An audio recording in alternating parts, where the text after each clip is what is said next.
been favorable. When you're on red side in this current metagame, there's a lot you can do. And boy, oh boy, as if the home crowd buff wasn't enough, BURNxFLASH starts a series off on the red while OP forced to answer. They take out the Diggy, they take out the Valentina, while BURNxFLASH gets rid of the Fanny and the glue. I mean, looking at the fact that there is still a lot, I mean, we're looking at this current meta, a lot of heroes are worthy to be banned. You know, heroes that have suppression, we're looking at Kaja, we're looking at Franco. In the meantime, heroes that snowball as well. When it comes down to all of the MPL games, we're starting to look standards. Looking at standards 1-1, Joy and Fanny constantly being banned out. But for some reason, Joy is just not popping up. Hold up. Isn't banning 1-1 a red side thing? Here's the thing. I think I understand the draft. They're trying to draft for Shark because banning out the Diggy means big crowd control. Banning out the Valentina could take your ult, right? Something like a Lolita, the Dominant Blast. So having these two out of the way basically means you will have one big wave to start the fight and your opponent doesn't have the ability to outplay it. And by banning the 1-1, you're alleviating a lot of pressure from basically, meaning Shark doesn't have to rotate up there and take care of him all game long. Exactly. So all they want to do right now at this point in time, give Basic the winning matchup and trying to get as much of that tempo running around to the EXP or perhaps just getting the entire river control for themselves. Because honestly right now, the Eve has been picked up. Boon has been performing very well. I gotta say, throughout this MSC, 75% win rate on the Eve is great. But like I said, watching the NACT, personally for me, it all hinges onto Shark. If Shark gets a great hero, something like a Franco, something like a Lolita, that he can make the plays, it's going to be easy for a team. But Chama getting that landslide, and now Donut having the quad, it doesn't matter if he loses the laning phase. They're going hard right off the bat. They're not going to be looking at anything that is too flexible. They're not looking at making the opponents think. They just go out knowing what they want. They have an idea. They want to dive. And all the more, I'm sure basically hearing the crowd roar, he knows he's in for a treat going up against Donut, who scored 6 legendaries, 2 maniacs, 6 triple kills, and 20 double kills in last season alone. Finally, there's Joy, as well as the carry. I think OUTPLAY have drafted all of their core heroes. That's it. This is the most of the damage. Yeah, looking at the draft, honestly, it looks like they predicted this because what hero can counter the Eve, the Claw, just because you can go and save it, you can deal a lot of damage. But what hero counters the Claw? It is the carry, it is the Leslie. And the thing is, right now, Novaria has been picked up as well. And looking at the draft right now, having the Lancelot, having the Novaria, you can heavily control the rotation of OUTPLAY. The question is this going to be a mid Novaria in the hands of CCAT, or is D7 going to stretch all the more? Because again, D7 plays a mean Atlas, and he also plays a mean Estes. So he has that in his spectrum. I'm wondering, so far in MSC, the successful Novarias, or at least the ones who put up a good fight, a good performance, have been in mid. I gotta say, personally for me, she can go both ways, but looking at their lineup, I kind of feel like they just, what other better mid heroes right now? Because personally for me, I want this Novaria to go mid. They're banning out the Kufra. I respect that. I kind of want to see them banning out the Lolita or the Franco as well, making sure that Shark doesn't get his signature heroes. I'm looking at Novaria thinking, what if Novaria goes mid?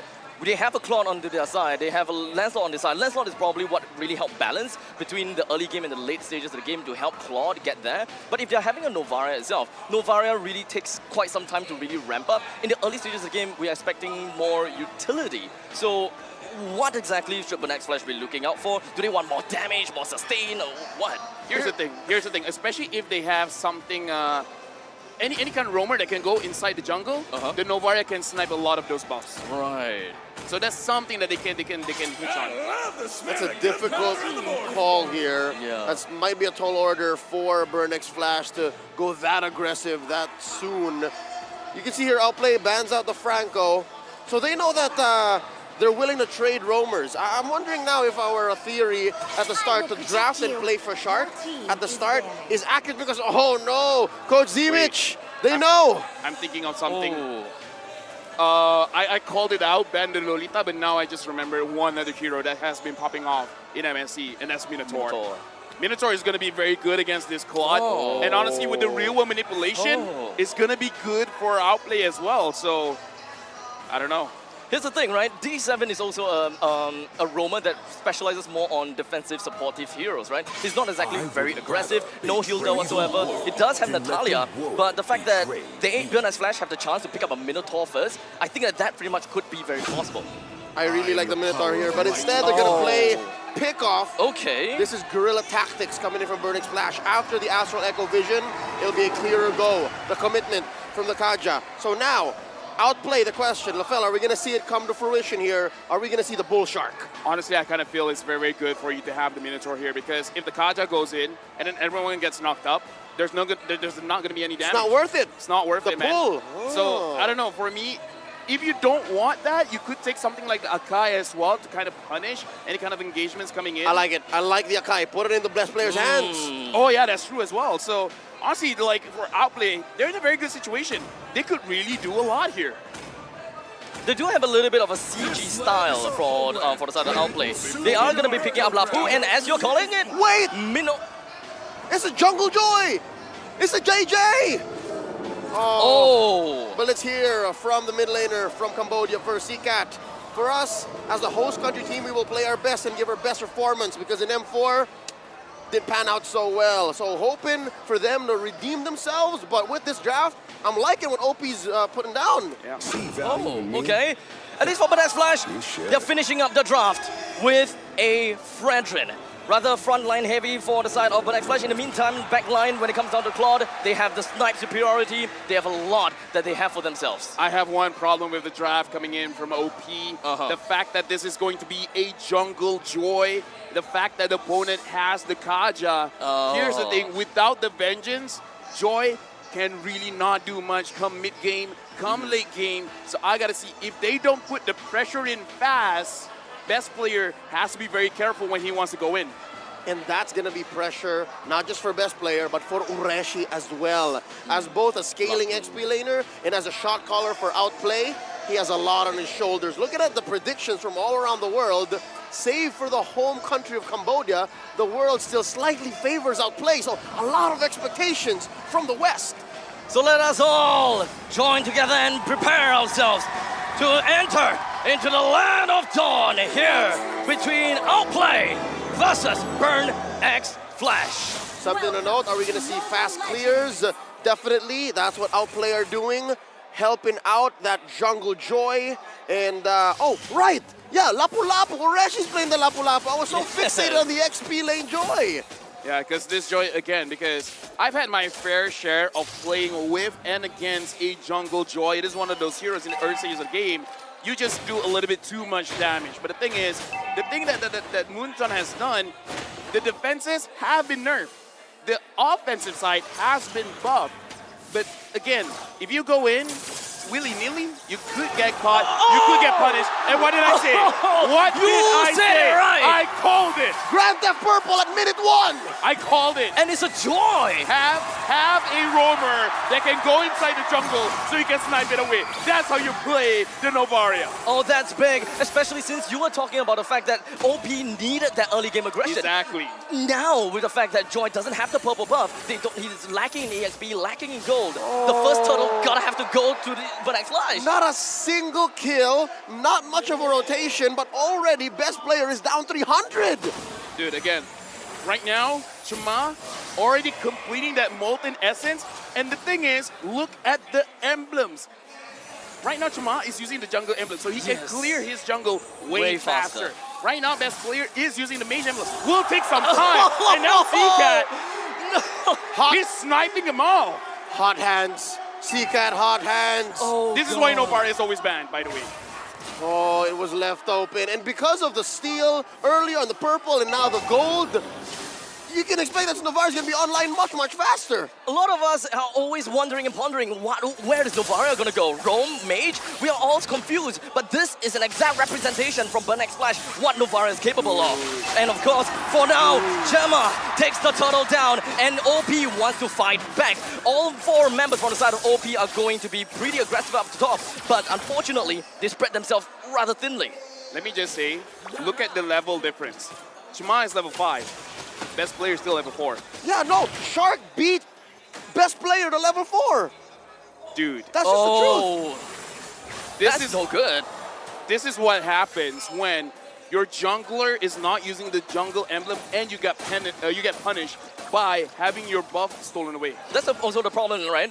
One of the things when it comes down to Joy is the fact that he can't really clear jungles very well, and of course, he can't exactly take the Lord, the common objective, very well too. Watch out.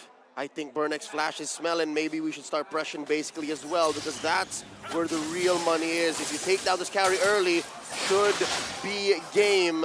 And so far, I think Shark, he smelt it. He was onto it. He knows that he needs to watch out for basically as well. Right now, let's not write off OP just yet, because again, they can scale very well with this carry. The carry will do a lot of damage, and it will come to a point where Shark will be able to have 4 to 5 man ults with his in Fury. So there's a lot of potential when it comes to team fight. So we gotta see BURNxFLASH actually putting up the tempo, start burning OUTPLAY a little bit more. And now these Flicker as well, Divine Judgment right on top of Hoon. Hoon tries to get himself away, but unfortunately not quite much, even after having the RWM. BURNxFLASH takes the first blood. This is how you should play an early lead like this. You continue to pressure your opponent, and you take what you can when it's right there. Not just taking down Hoon, but also wasting his flicker. Even if he did respawn, he's still reeling from it. And now basically, Donut gut checking his former teammate, a good friend of his from the Philippines. The thing is, he only did that just to clear the minions. The fact that basically got hit, it was just like, yeah, you're just there, man. Just avoid my damage. Yeah, it's just a bonus. And not to forget, the turtle is also up. So at least they will be able to discourage basically for coming in anytime soon to try to really get that 5-man in, all in from OP. And by doing this kind of rotation, by pressuring OP this early, it allows for BURNxFLASH to get more of the map. And again, slowly but surely, despite there only being 1 kill, they're bordering 2K ahead in under 5 minutes. This is amazing. This is huge from BURNxFLASH.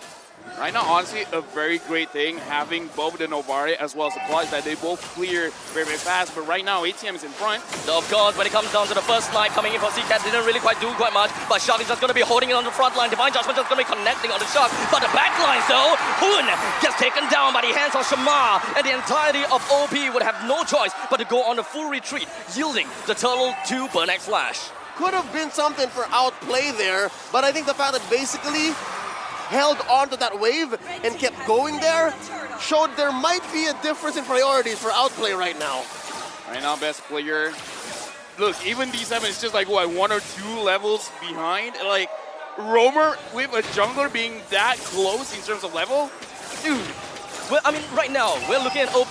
They have a Joy. Supposedly, he's going to be strong in the early game, get the snowball going. But because of the purple buff taken away, what exactly can OP do right now to catch themselves back to speed? Best player, what he can do is he waits for Ureshi to go and find CCAT as well as Donut, and then best player finishing it off. Because he has a lot of burst damage, but he needs to make sure that he has to go in safely. The only one that can help him really is Ureshi as well as Shark.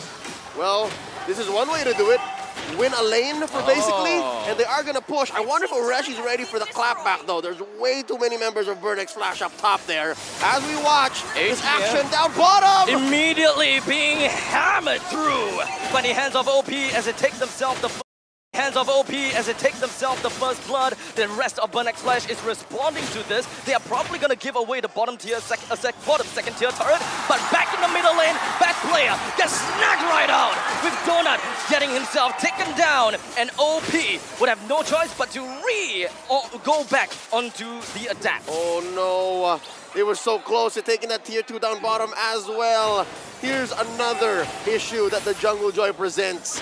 It's not as tanky. It's not the vengeance Joy that you're expecting. Instead, it is rocking a genius one at this early point and then magic penetration. So, Lafel, correct me if I'm wrong, best player here is leaning hard on the recent buff or adjustment that Muton did to this hero. Exactly. When you're playing in the jungle, you're really just hoping instead of getting those neutral objectives, you're getting a lot of early kills and then giving your side laners a very good time. But as we saw, the side laners aren't really having that great of a time. The only one that is okay is basically, but look at how much help he needed. He needed 3 people to go to his lane to push the turret. So right now, again, almost 3,000 goal lead for BURNxFLASH. They're looking very good. As Shark takes the front lines, the entirety of OP prepares to set themselves with a little bit of an off-tempo, I gotta have to say. They gotta have to work with something here. They gotta have to bring BURNxFLASH down, considering the fact that they gotta get the front line in. Best player! Run! Steals the tunnel right under the nose of Shamar. And the rest of the team from BURNxFLASH erupted, and they want to get more. Donut all the way in the front, and he wants to get more blood, but he escapes just narrowly by the BMI. One basic attack, and Basic could have taken down Donut. That would have been the recovery that Outplay needed. But something else to note, because of the way that Best Player is building, I'm pretty sure it wasn't just a retribution. I'm sure there was some level of a basic attack or a skill proc that helped him secure that. That was amazing. Yeah, I'm pretty sure he comboed with his dash as well. That's how he secured it. Here's the thing, it's actually so interesting. BURNxFLASH, the moment that the turtle was stolen, everyone's just like, okay, I don't care, let's kill this guy. We're all going in, even though it was very, very risky, man, because they were all in a very tight space. The real manipulation was top. But again, I like that they tested their limits. No one really went down, and now they have a rough idea how much damage that they can output. Something else to present, maybe for Outplay to bounce back here, given BURNxFLASH's relentless pressuring of the jungle. The fact that maybe the gold lane isn't something that BURNxFLASH are attacking just yet. And mind you, Outplay are a scaling lineup. They need a jungle joy. They have a jungle joy, and they need to build up on basically. And it's not like Hoon is just going to sit there. So yeah, maybe, given that BURNxFLASH are slowing down and giving space up top on the map and maybe even mid next here, Outplay can bounce back. Actually, quite interesting enough that BURNxFLASH, they're really utilizing all of their threats, right? Because having the concealed, you would always assume the Kaja wants to go for you, but over there, they're just like, if you dare to fight back, we will kill you. But if not, it's totally fine. We're just going to take your turret. We're just going to take your structures. And now, Shark and D7, they see each other here. And again, as we saw, for both of the roamers, I would say especially Shark can really turn things around. For D7, it's just an enabler. And given what's happening so far, despite there being a little more space for Outplay on the map to move around with, I think BURNxFLASH understands that this can all collapse in one single blow because they don't know where Ureshi is. I wonder if they see. All right, Ureshi makes himself known. Still hiding here? Still hiding. Ooh, that's a good angle though. I wonder. Oh. Doesn't seem like they will be able to do quite much from the side of OP. They're all gathering in the middle lane, but they don't have vision on the Lord at all. So Shamar takes the Lord very easily without a single challenge. Yep, that's the blitz right there. They spent all 5 members, and that allows for the Lord just to shred it. Yeah, and looking at the situation again, D7 using the concealed, just be like, kind of like threatening them. Do you guys want to take this fight? Do you really want to take it? And it looks like for Outplay right now, being 4,500 gold behind, they're not going to take it. Looking at the itemization here, even basically has to opt for a very early win of nature because he's smelling it. He knows that a fight is going to come true because looking at Donut right now, he cares about damage. The Wind of Nature is not there yet. I kind of feel like within like 1 or 2 minutes, the Wind of Nature will be there. And at that point, I kind of feel like BURNxFLASH might even force it. I mean, BURNxFLASH is starting to lose a little bit of their skilling because they still need to let Donut get that perfect item composition, right? In the meantime, for the short, narrow time in between, OP's Joy will eventually get his Divine Glaive. Once the Divine Glaive comes up, we should be able to expect a little bit more performance from Best Player 1, and he should be one of the main win conditions that we should look out for until minute 15. Yeah, but to get there, Outplay have to defend. There's a Lord knocking on their door here. It's going to clear a little bit of the Holy Shielding, and they are going to maintain all inhibitors. So yeah, they're not quite out the woods yet. Oh! There's Evan Flickers right in! Ureshi takes the opportunity to jump over to the back line, but unfortunately, the only thing they can do is stay within the RWM, but he still gets taken down. Basically, moves himself up north, while Donut moves himself out down south. It doesn't seem like BURNxFLASH will be able to get any more than what they have gotten, but still, getting all this inhibitor turret down to so low, I find that value. Looking at the situation, I can understand because BURNxFLASH, they saw Shark already using the Numinum Blast. Sorry, not the Numinum Blast, the Minimum Fury, just to clear out the minions. Are like, oh, it's safe. And now Donut wants to 1v1. Basically, hear the crowd, man. Every single time it misses, everyone's just like, oh. But just the same, compared to yesterday, basically he's playing so smooth. He knows when that snipe coming in from CCAT is coming in. And that's one of the few things you can at least rely on if you're outplay. Looking at this fight as well, I kind of feel like it is a bit of a mistake for you to pull in Ureshi because he kind of wants to get into the fight. So I kind of feel like that should be talked about as a mistake. So after this, if they want to push the end, either kill Ureshi before he can use the Bravest Fighter or don't pull him at all.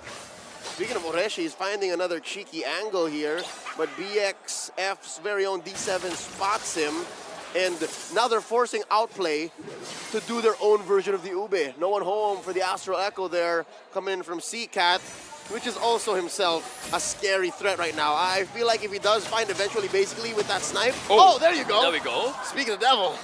But not too much, at least for now. We still require a little bit more time until CCAT's snipe can eventually pose a huge threat over to basically. I mean, at this point, the thing about a Novaria is that you can deal good initial damage, and now that the Holy Crystal has been bought, they really gotta escape all of that damage because you don't have to finish with the Novaria. You can start with the Novaria and then end it with the Claude. Speaking of which, look at the positioning of Donut as well as D7. They're trying to find a flank here. They're trying to find anyone that wants to get a cheeky play and try to get a kill. Oh, spots a couple there. Two of them. So there's so much vision coming in from BURNxFLASH, makes this Lord all the more safer. Can they close the gap though? There's a push by Outplay. Off cam, there's two engagements, possibly waiting to explode. Oh, ATM wants to engage. And best player is the one that sticks his neck out first, but it doesn't seem like he will be able to get anywhere close. Donut in the center! It's just going to be ending the game! BURNxFLASH! They are ending it, and OP have got no answers! There's that trademark cheeky play coming in from BURNxFLASH. Oh. Donut has done it, sneaking away with a victory in game 1. Dude, looking at that play, BURNxFLASH was so clean. They were so clean, man. From minute 1 up until the end, the fact that